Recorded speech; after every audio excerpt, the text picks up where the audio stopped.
do you believe in fate? Like it's written down at some point, and like the day you'll die, etc., etc. Do you think that things are written down, that there's fate? I mean, if we talk about the concept of God, and we talk about God as an all-knowing being, then for God per se does know the outcome of all things, and all things are predetermined before anything has been ever created. Exactly. But that doesn't mean that we do, right?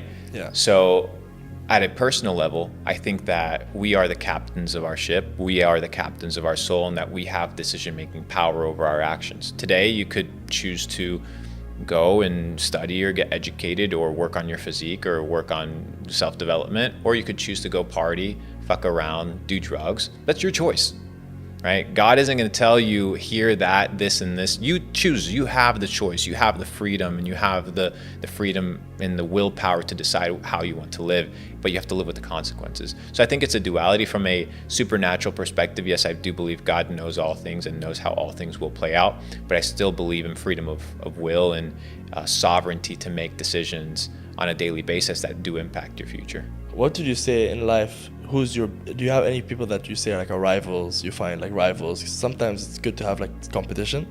I wanted to ask you, is there anyone out there that you say is a rival of yours? No, I think I'm on my own lane. Yeah, absolutely.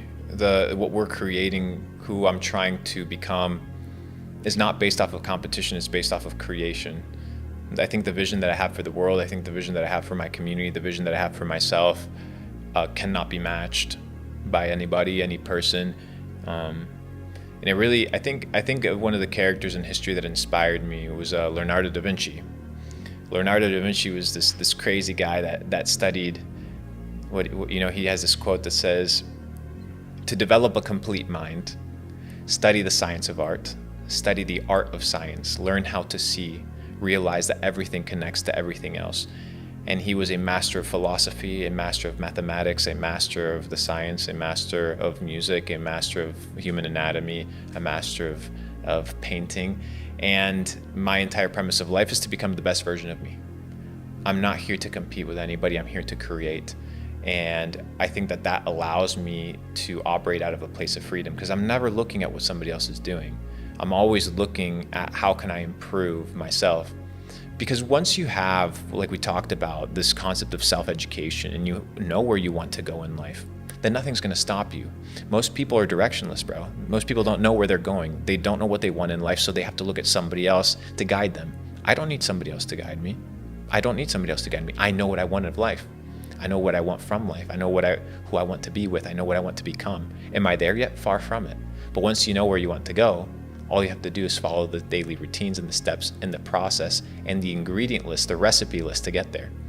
So no competition, only creating. Yeah, but you don't think a certain level of competition can drive you towards that? Absolutely. I mean, yeah, you can look at the rivalry of like a Messi and Cristiano Ronaldo, and you could say, yeah, absolutely, there can be a rivalry for who's the best.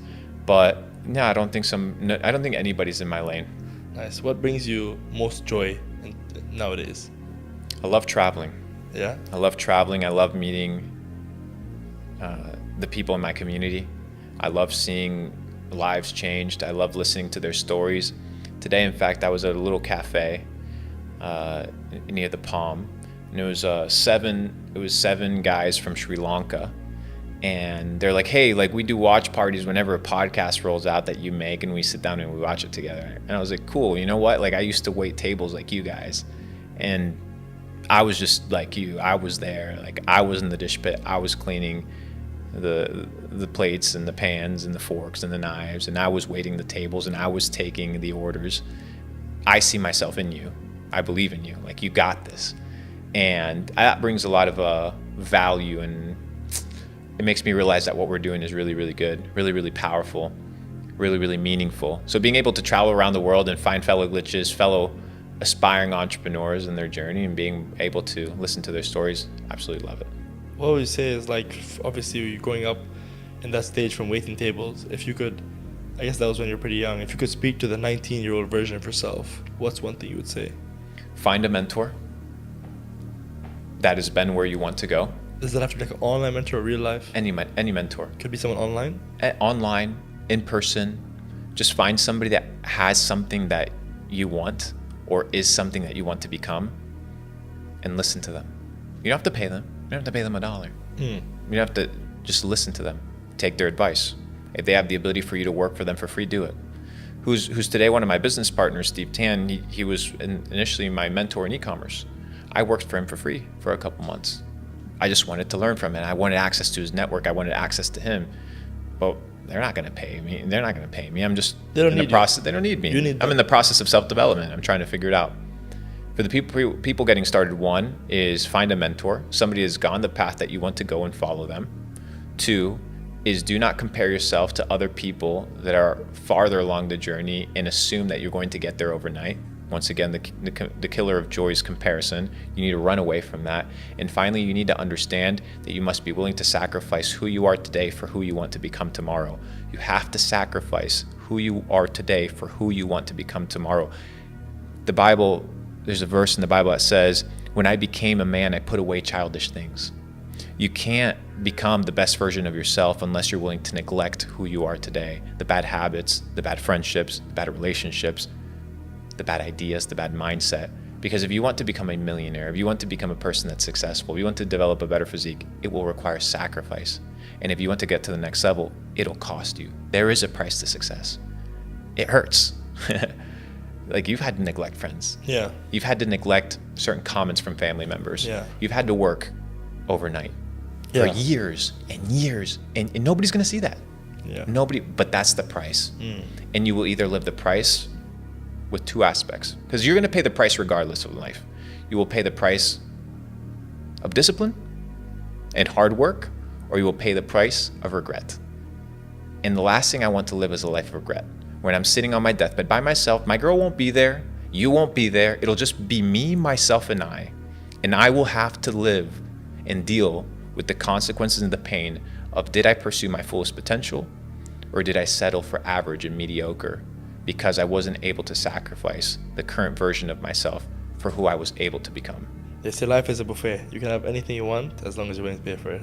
The self-transformation that you talk about, I watched something interesting the other day, which is about, actually I read it. It was about forming an identity. And this identity then helps you to change those traits in your personality. Do you think is that the way moving forward? Because that's the premise of it. And I want to ask you, how do you shift that mental framework when, let's say, someone watching the video, he doesn't feel like he is that man?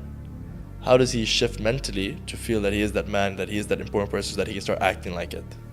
Because if somebody else was able to do it and they're made out of flesh and blood and bones just like you and I, so can you. Yeah. Now, I'm not saying if you have these super intelligent guys that are human calculators that you're going to be able to process information and put somebody on the moon. That's not what I'm talking about, because everybody has their unique talents and skills and abilities, but you need to be able to identify what these are and understand how far can you take it? How far can you push the limits? And if you don't feel like you can, what you need to do in a very simple format is begin trying and start developing the good habits in the small ways, because how you win is by developing trust in yourself. But if you don't show up to the gym on time, if you don't eat healthy food, if you don't say no to the parties that you shouldn't be going to, if you don't say no to the toxic relationships that you know you shouldn't be in, then these are the small things that are going to build trust. And if you can do the small things well, how you do the small things is how you do the big things, and how you do small things is the impact and the cumulative of your entire life. Because life is about building blocks. It's not about one success. Whether you look at Kobe Bryant winning championships or Michael Jordan, they didn't win the championships on that court. They won it with all the repetition and the action of the small habits over an extended period of time. So if you want, like I said, if you want to become the best version of yourself, first you need to start with the small wins. The small wins, the small things that you know you can control. Once you build that confidence, it'll lead you to bigger and bigger success.